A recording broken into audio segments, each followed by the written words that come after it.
The OGL has put D&D partners like Critical Role in a really tough spot. Quit ruining it! So, it's release week for Legend of Vox Machina, the animated series based on Critical Role's first campaign.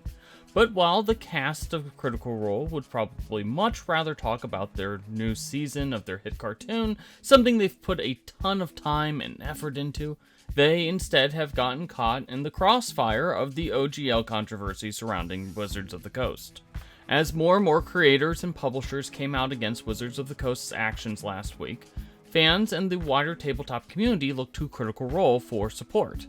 Eventually, Critical Role did release a statement expressing their solidarity with their tabletop peers and designers in general, but they stopped short of criticizing Wizards of the Coast for their actions in trying to publish a new OGL and acting against the spirit of open gaming that has benefited both Dungeons & Dragons and many creators and publishers, including Critical Role, over the past 20 years. Now, many have speculated that Critical Role has a non-disparage agreement as part of their sponsorship with D&D Beyond, which could have prevented them from releasing a stronger statement.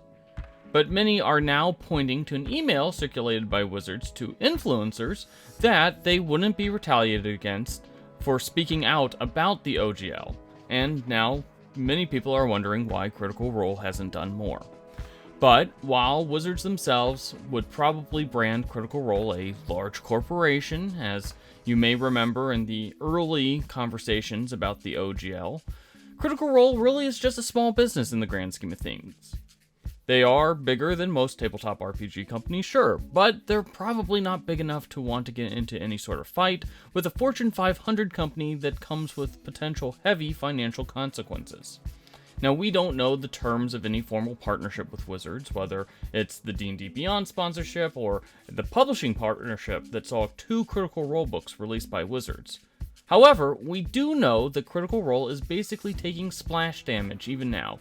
Their brand is getting damaged just by being associated with Wizards of the Coast. And as long as this OGL controversy drags out, Critical Role and other partners of D&D will continue to face consequences. The chat in last week's episode on Twitch was filled with open D&D comments. You may have seen the D&D Beyond sponsorship clip get passed around with an open D&D hashtag.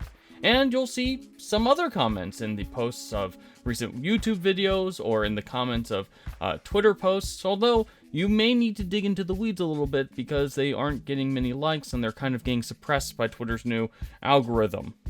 Critical Role could just be biding their time because they're secretly developing their own tabletop RPG system, and they're just waiting for Campaign 3 to end before they switch it over to a new proprietary campaign that's probably going to rival Dungeons & Dragons in popularity. And hopefully, Legend of Vox Machina gives critters something else to talk about besides licensed stuff. Or, and hopefully, it gives them something to talk about in addition to the OGL stuff, since the OGL really does have a major impact on the tabletop RPG industry that helped Critical Role thrive in the first place. So do you think the Critical Role statement was enough? Should they have said more? Should they have said less? Let us know in the comment section, and be sure to like and subscribe the Character Sheet.